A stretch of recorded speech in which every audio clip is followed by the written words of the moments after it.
Hey, everybody, how are you? I pray that you're having a good day or as best a day that you can have. I pray that you've maximized your day. Uh, hello, everyone that is on. Um, hello. Let me make sure y'all can hear me. All right.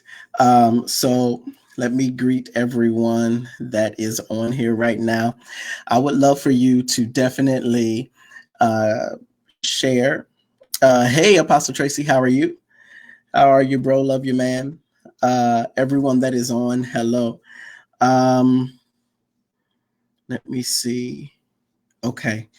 Hey, Shantae. Hey, how are you? Shantae Cook, hello. Uh, can y'all hear me and see me well? I want to make sure that you can. Um, um, Today is going to be rather a different live that you are used to. You probably have not seen me in this manner in a minute. However, this is something very serious that I want to pontificate upon. And I'm honestly going to tell you, for some of you, I am going to make you very angry. And you're probably going to be very, very upset with me. And that's okay. If you feel the need to unfollow me or whatever, or unfriend me, that is okay.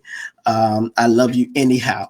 But my intent is to intentionally put pressure on you and to cause you to think. Blessings, Jacqueline, blessings to everybody that is on. Listen, I'm not going to spend a lot of time greeting a lot of people because there's many of you that are on. Do me a favor, please share this, please. Tag people in it. Give me those likes and those hearts. Just hit it a whole bunch of times. The caption should be on. I got a couple of people that are hard of hearing or deaf that are on. So I think the caption should be on so that they can read as I'm speaking. Blessings to you, Joy. Hey, Janice, how are you? Matos, how are you? Hello, everybody. Listen,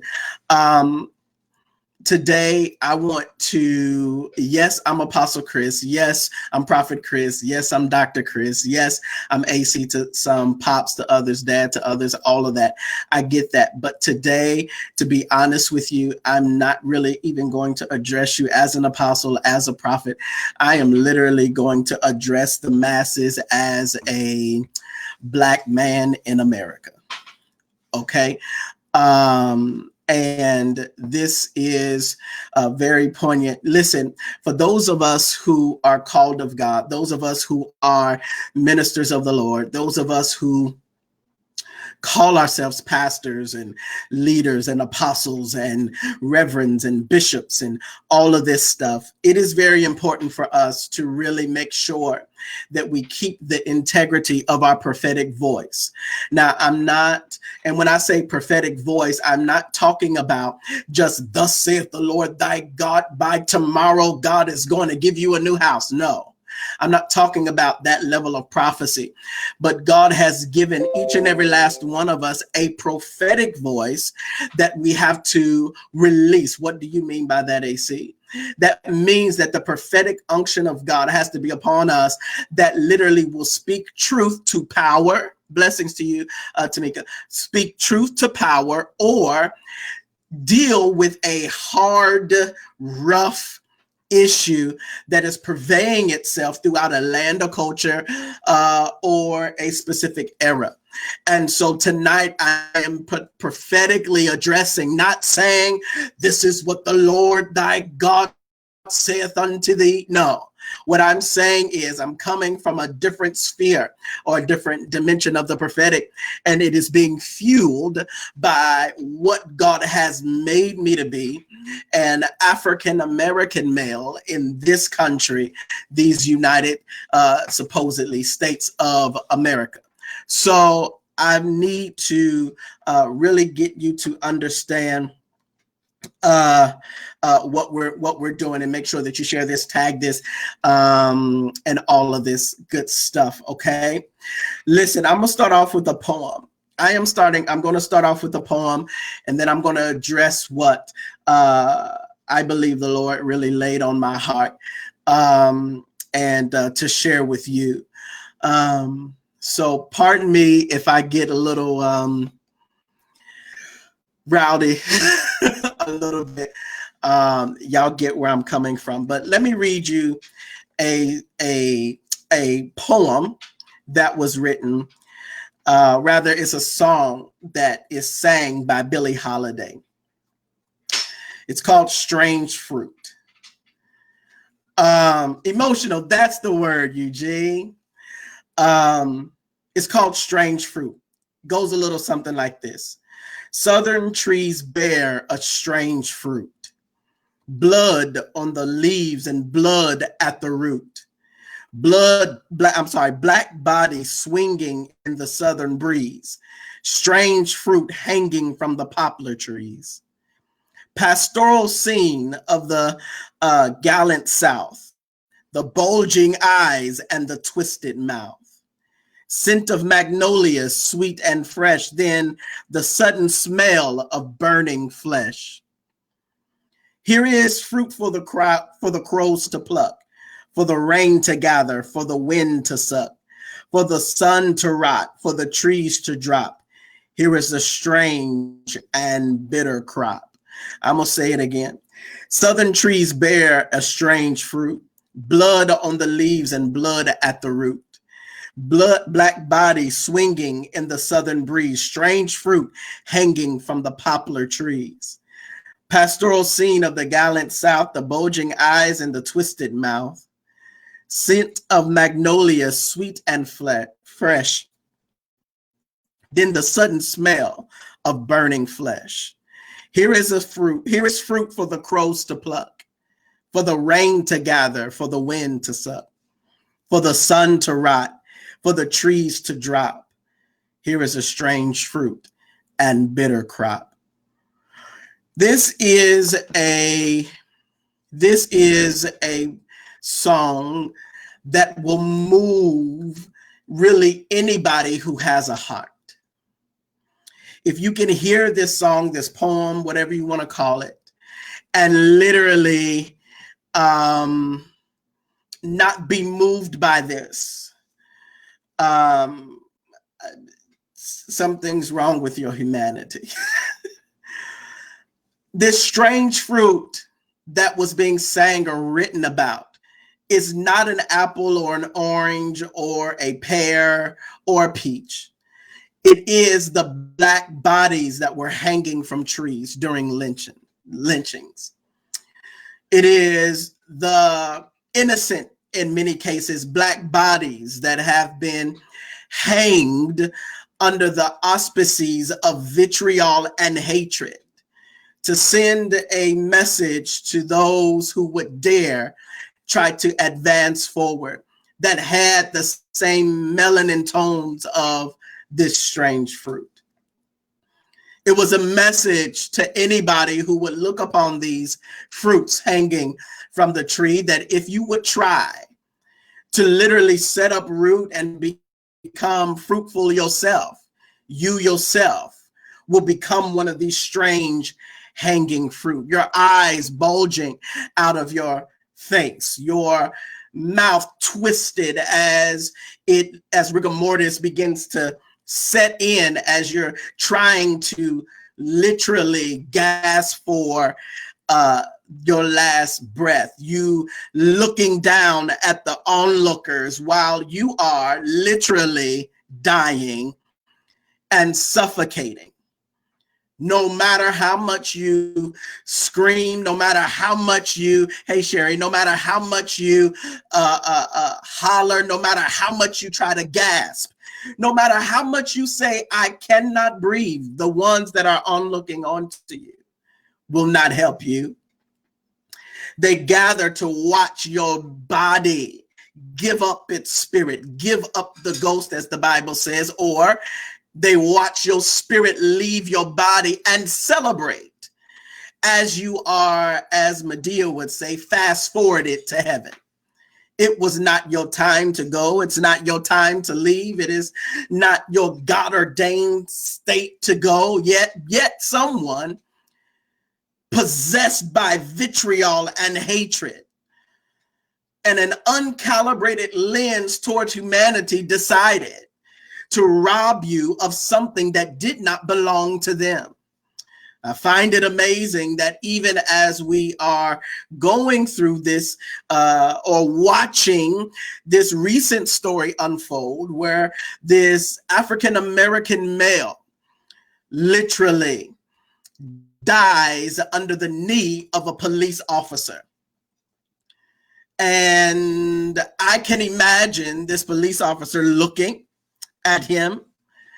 I can imagine this police officer literally putting more weight down upon him as he is literally trying to wiggle the new angle to be able to breathe. And no matter how much he says, I cannot breathe, the response is, I didn't hear him, because there was so much going on. This strange fruit that was saying literally has a eerie and almost mystical identity or identical replication of this strange fruit. From strange fruit to this man dying under the knee or the oppression of this white police officer. Now, y'all know I rarely deal with this. This is why y'all not commenting like y'all normally do. Because at this moment, I'm perplexed. I'm not perplexed at what this police officer did. I understand quite naturally and quite vehemently. I was raised very aware hey, Cassandra, very aware of the racism, the bigotry, the white supremacy, the white privilege, all of this. I was very much made aware of it from a young age. I can remember sitting in my grandmother's living room being made to watch the annals of African-American history in these United States. I can imagine I can reminisce and remember sitting watching movies about Malcolm X and Martin Luther King Jr. and Harriet Tubman and Thurgood Marshall, and being made to read books about our historical patriarchs and matriarchs, African-American patriarchs and matriarchs that literally gave us a ground really to stand on. I can remember hearing her lectures and hearing her dialogues and pontifications about how and what she went through, even in her day. But I'm still sitting here in 2020 perplexed. I'm confused. Why? Because as I have matriculated through life, as I have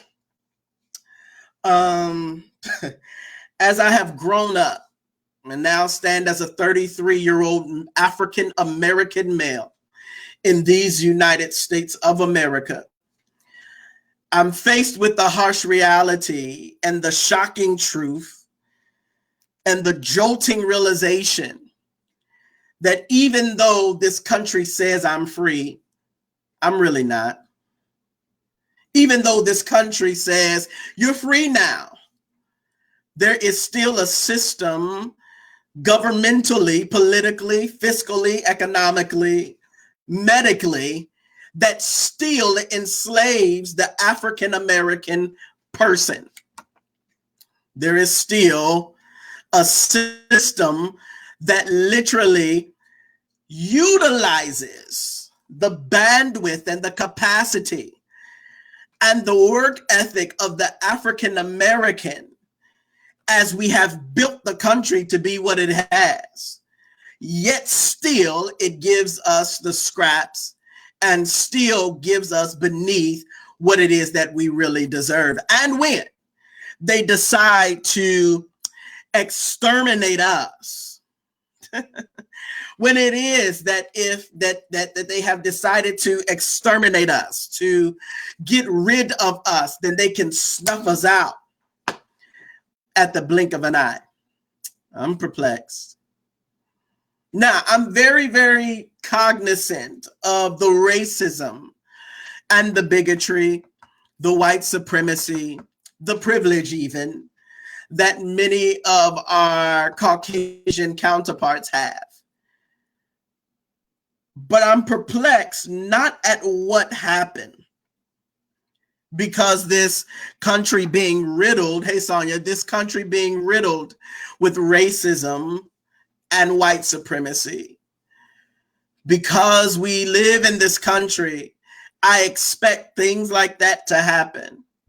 However, as I have grown up and I have walked down the halls and the sanctuaries, my God, of some of our white counterparts, and this is where I make some of you upset. I love you anyway. I am baffled, appalled, and literally have utter chagrin at the silence of many of my Caucasian counterparts. I have preached in their pulpits. I have walked down their halls. I have helped them build their churches, their edifices, their businesses. I have walked with them, counseled them, prayed with them, done conferences with them, invited them to my conference. Yet, when one of us is oppressed, and when the macrocosm of the African American race, when the issues of said race begins to be raised, they turned a blind eye, or they turned a deaf ear. I'm perplexed. This poem that I read, this is where I make some of you upset, and my numbers are going down right now because I know I done ticked some of y'all off already. Just hold on. Trust me, you're going to be incensed by the time I'm done. The issue that I have, because as I was driving down the road with my mother in the passenger seat, I was saying this poem that I was forced to memorize.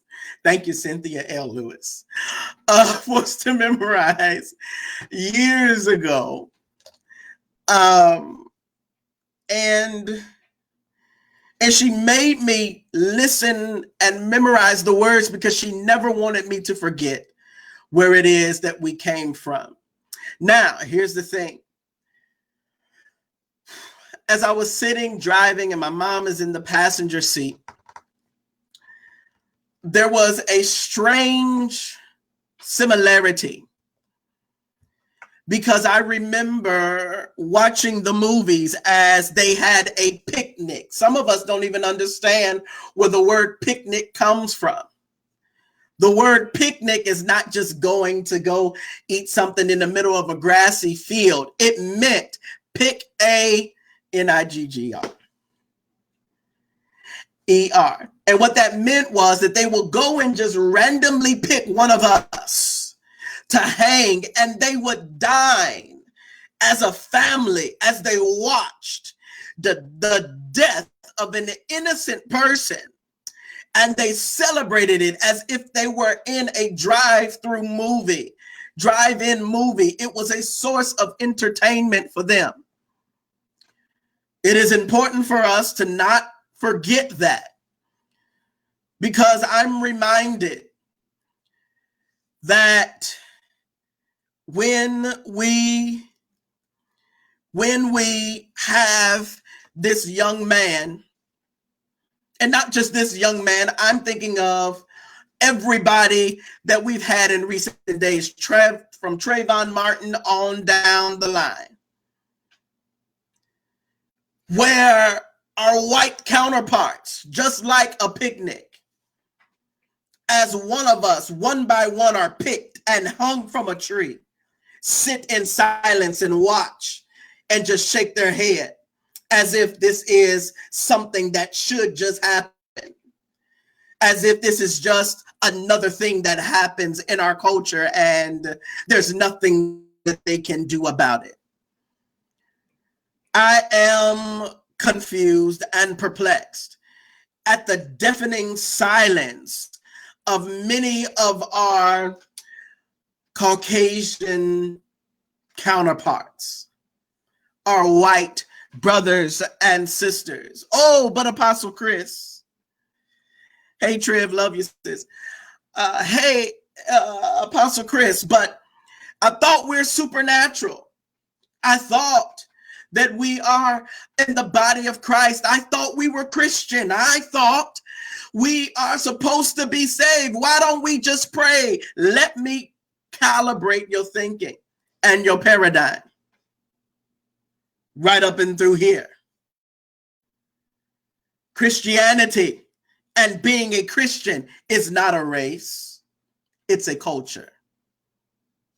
So we cannot hide behind the auspices or the veil of Christianity and hope that prayer somehow will literally protect our eyes from seeing the gruesome and vitriolic truth of racism, bigotry, white supremacy, and the deafening silence of our Christian white brothers and sisters.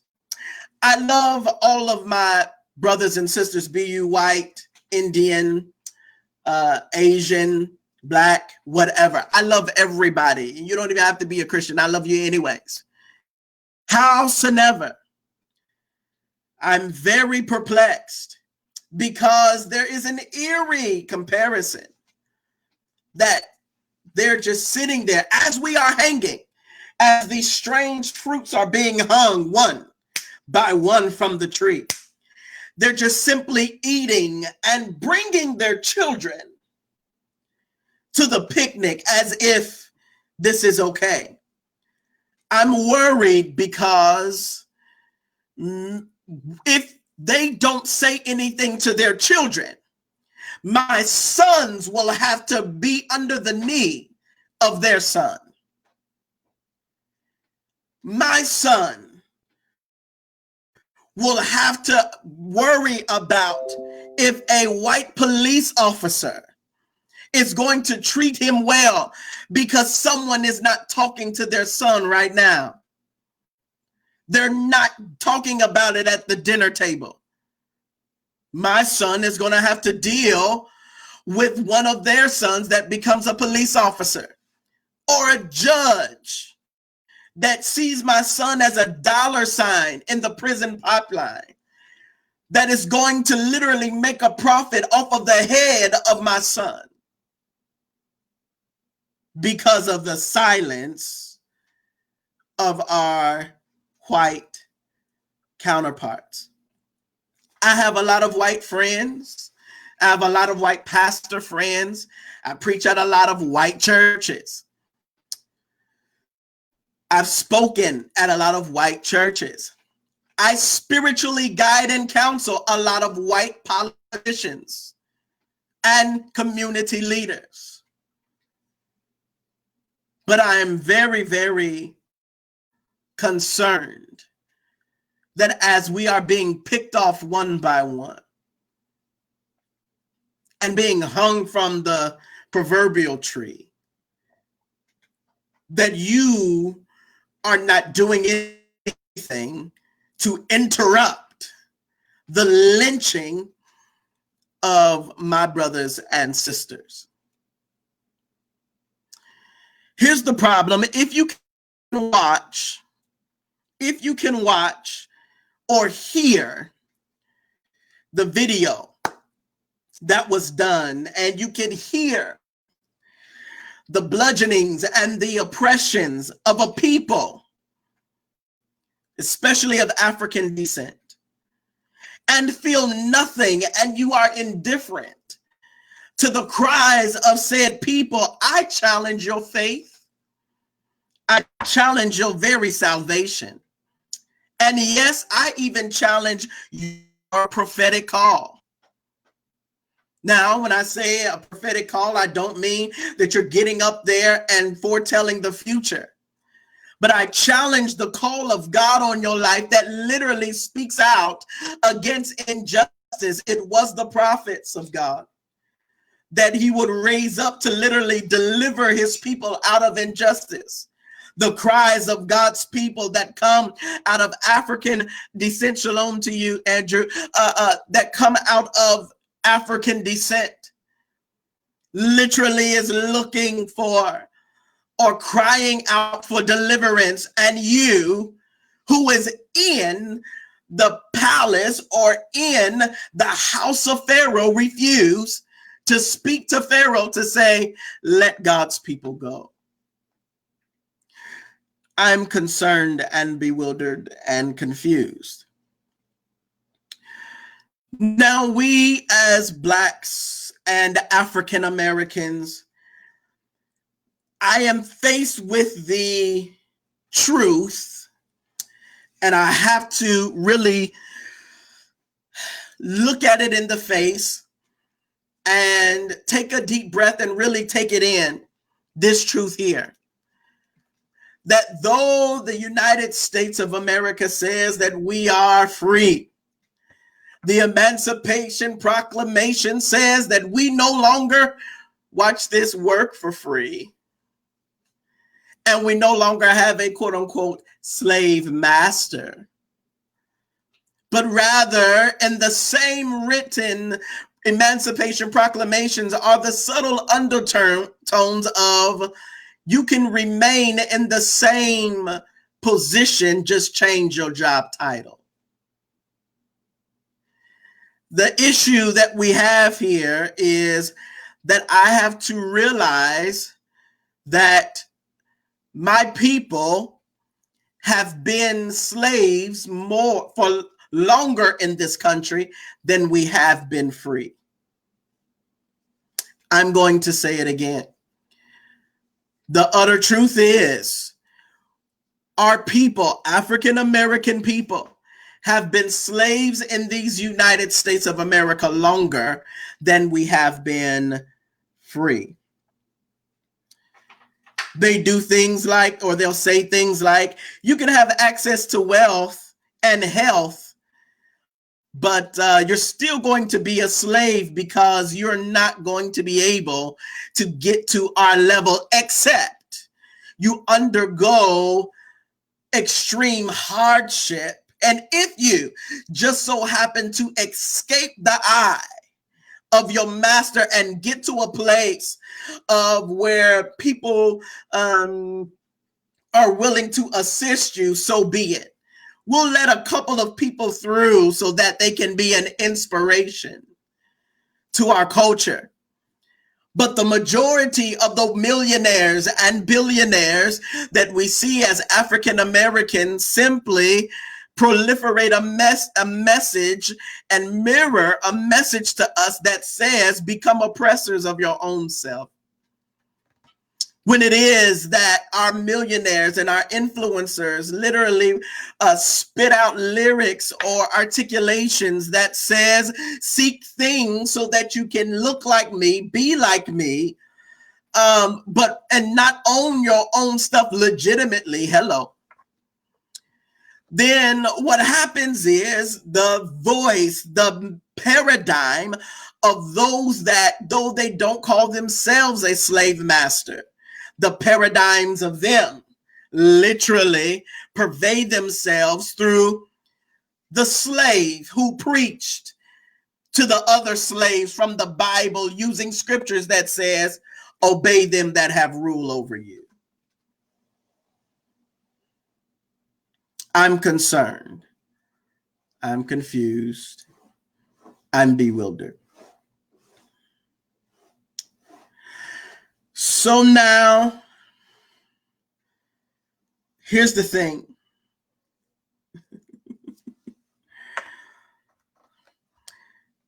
Why are you saying this, AC? Why are you on this tirade? Why are you even dealing with these things? Why are you even saying this stuff? Because, like I said, we as a people, and as I've been talking to many of them today, we're tired of being tired.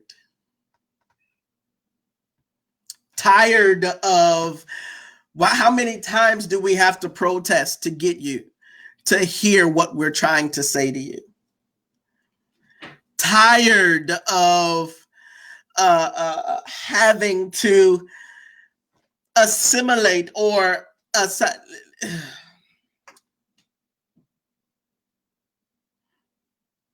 I'm going to say it like this. You can say as a Caucasian, and I say this with the utmost humility and love, you can say this as a Caucasian, but I've got Black friends,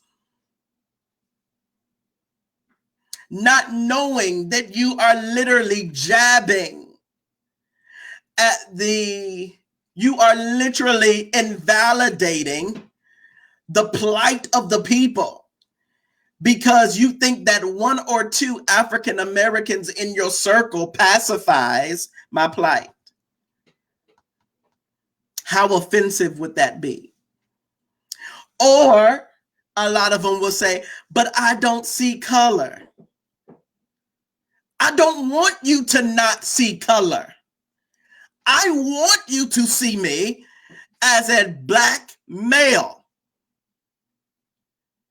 And for so long, we have become okay with the fact that they say, I don't see color, that we've just laid down and taken, not knowing that at the same time, you not seeing color or you being okay with them saying, I don't see you as Black, is robbing you of your royal lineage.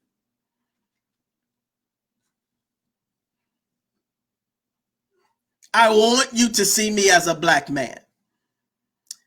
My problem isn't the fact that you see me as a Black man, it's what you do with the fact that I am a Black man.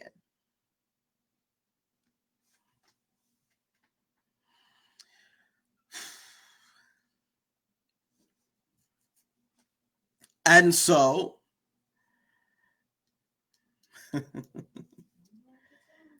this is nonsense. This is craziness. This is nuts. And enough is enough.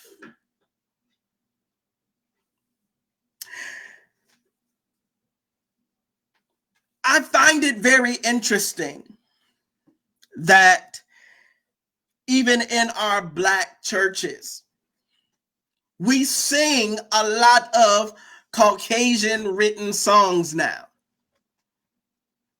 out of the CCM genre. And it's amazing how they want us to sing the songs of their worship and go into the genres of how they worship, yet they don't want to pick up the plight of the people that is purveying their sound. It's amazing how quickly they go quiet when we, the people who support them, now look to say, get me off of this tree. And instead of them cutting us down, they're cutting their pieces of chicken with their family as they watch us hang.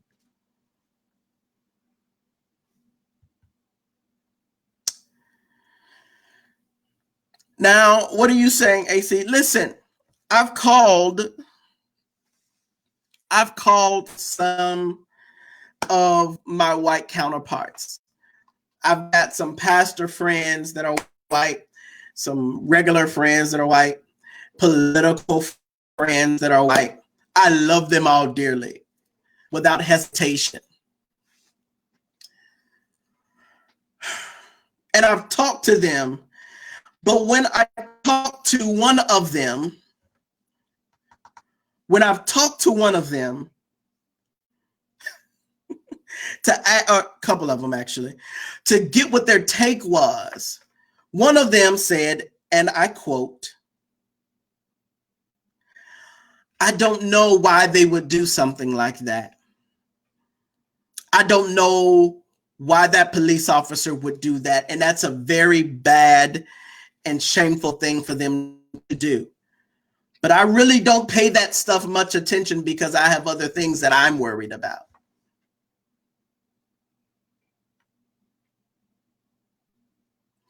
When it is that I call you to say, hey, someone is, or our people are being unjustly slaughtered, killed in the middle of a street, knees in our necks, weight of multiple police officers bearing down upon us to where we suffocate under the weight of multiple police officers. Neighborhood watchmen who supposedly misinterpret an Arizona tea and some Skittles for a gun, walking through a neighborhood that he believes he did not belong. People with their hands up as we walk with our hands up and saying, hey, love you too, Joseph. Walk with our hands up saying, hey, my hands are up. Don't shoot. I get shot anyway. Though I speak well, though I am a minister of the gospel, though I don't, and I'm not knocking those of you that do. I was just raised not to wear pants hanging around my behind.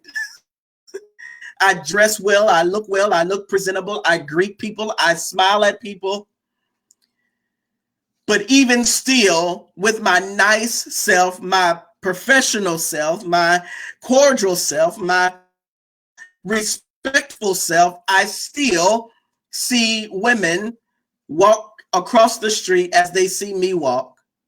And when I'm in the line in the grocery store, I can have a suit and a tie on, but they'll see me and clutch their purse a little bit tighter.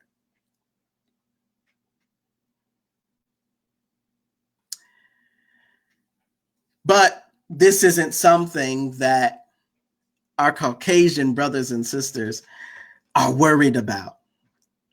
Enough is enough. I want you to think about this. I want to give you some thinking points, and then I want you to tag and share as many people as possible.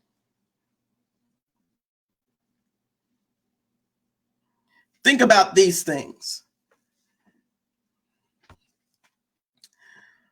And this really is a message to my white sisters and brothers, both in and outside of the faith. If you don't know what it is like, think about some of these things.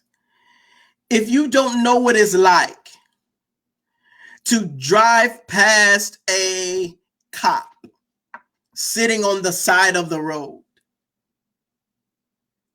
and I'm doing the speed limit.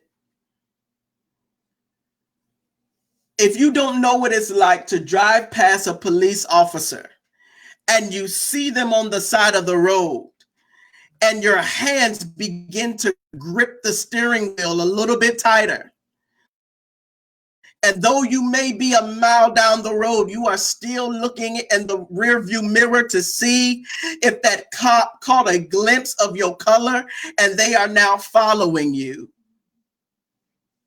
Knowing that you've done nothing wrong, if you don't know what it is like to drive past one and try not to make eye contact as you are driving past them because you don't want to give off the wrong impression because they'll pull you over because the melanin in your skin tone makes them feel uneasy.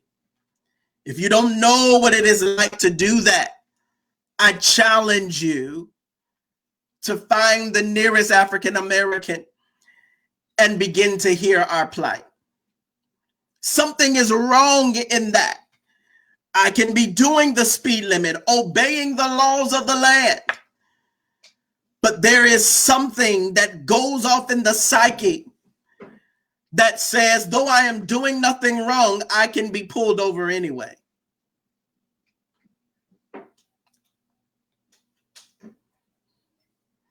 Think about this. Why do I have to have the conversation with my sons and my sons and daughters to have, or on the extra measures they need to take if they ever encounter a police officer and they are white?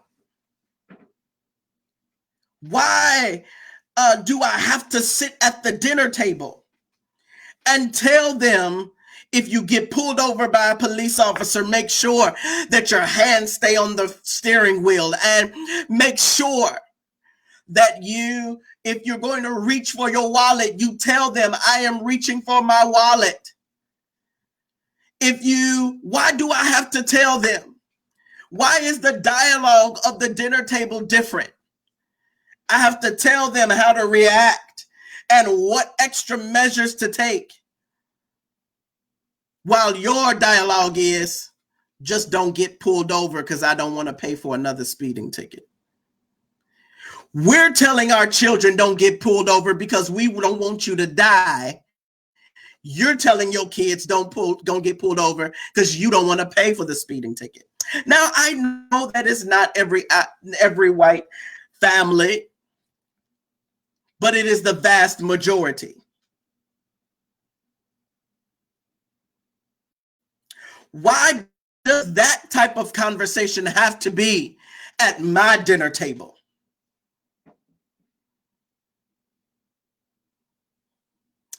Why do I have to coach my son to literally handle not only just authority figures, period, but if they were to ever come into contact with a police officer that is white, that there are extra measures that he needs to be extra careful about?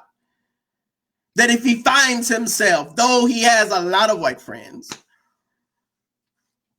if he ever finds himself in a hostile environment, he has, there are some things that he has to make sure that he does or not does. Let me keep moving. Think about this. How am I supposed to explain to my children why daddy's white friends don't say or do anything when we are oppressed, but daddy expects them to speak up, speak out, and be heard? Many of these white counterparts, some of them affectionately, they refer to them as uncle, auntie, sister, brother, whatever. But how am I supposed to explain to them that when you get pulled over, when you get accosted, when you get arrested, detained, uncle or auntie so-and-so may not show up? And they may not even speak about your plight in public.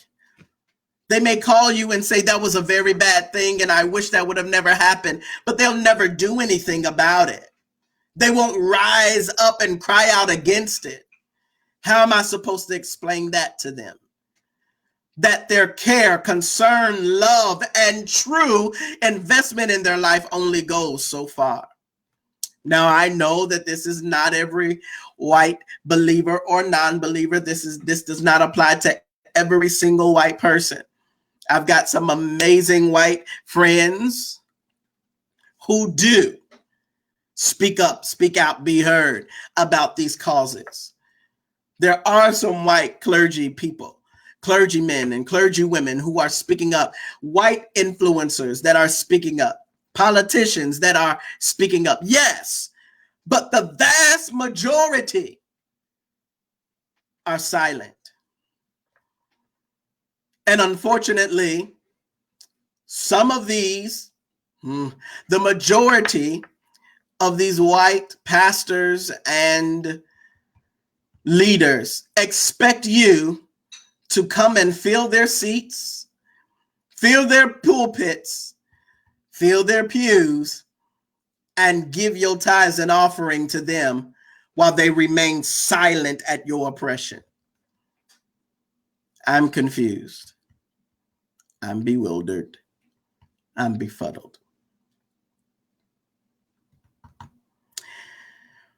Now, I understand the spiritual side of things. I understand the spiritual side of things. I understand the prevailing spirit that has gripped these United States of America. I am very cognizant and aware of the principalities that are at work here.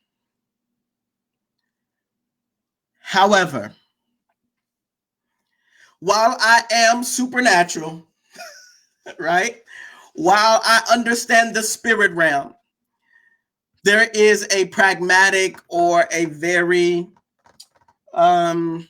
practical, terrestrial, if you will, material issue at hand. That while it doesn't make any sense if I speak in tongues for 50 hours, but if I'm still ignoring the plight and the oppression of God's people, then that means nothing. Why? Paul says, though I can speak with tongues of men and of angels, but if I ain't got love, I ain't got nothing. I'm nothing more than a sounding brass and a tingling cymbal. And unfortunately, a lot of our believers specifically have become sounding brass and tingling cymbals. We've got a lot of great music. We've got a lot of great tongues and preaching and prophesying and slaying. And they love to pull on the emotional charisma or charismatic display of the African American diaspora. They love our display of worship before God, and they would rather slay you in the spirit than go and slay a system that is oppressing the one that they are laying hands on.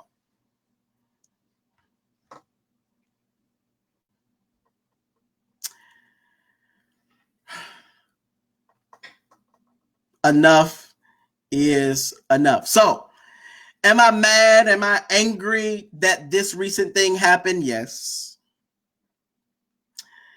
Am I grieved? Yes. Am I hurt and deeply concerned? Yes. But there is, while I am upset, while I am angry, and I want to send a message. I hope people can get this to them. Hey, Arnika.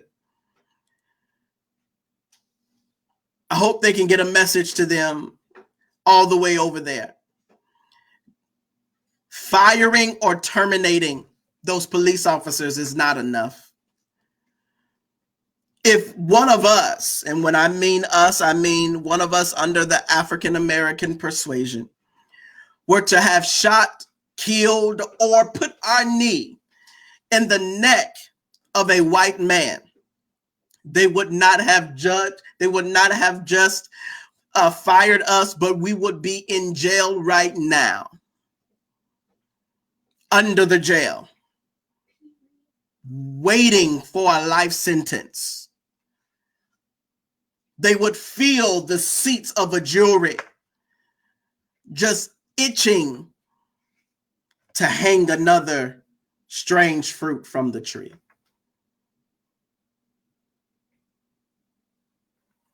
Firing them is not enough. That's not justice. That's your attempt to pacify a people. Not enough. They need to go to jail. He and everyone that stood there and watched the life be pressed out of him.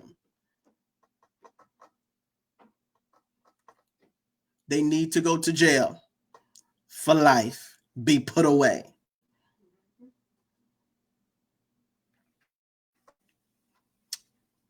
Now,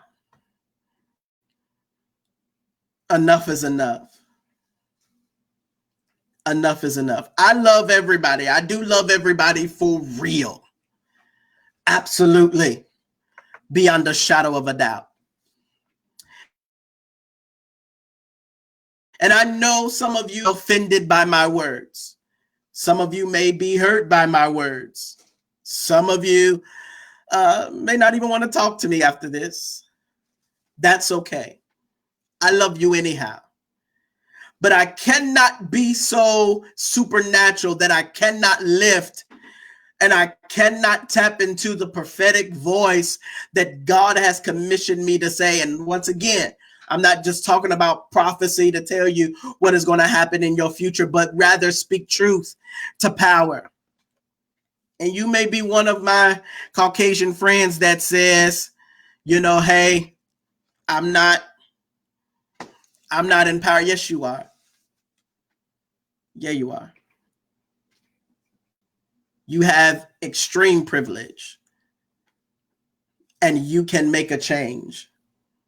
So I'm challenging not only just my African American brothers and sisters, but my Caucasian brothers and sisters, pastors, laity, politicians, entrepreneurs, to not only recalibrate your lens, but to open up your mouth and speak out against an injustice of a people that you not only benefit from in most cases, but speak out against injustice from a people that have been chosen by God.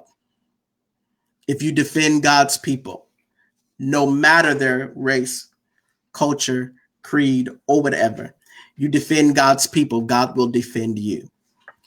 Enough is enough and something has to change. I love everybody for real. I want to thank all of you. I want to thank all of you for listening and watching.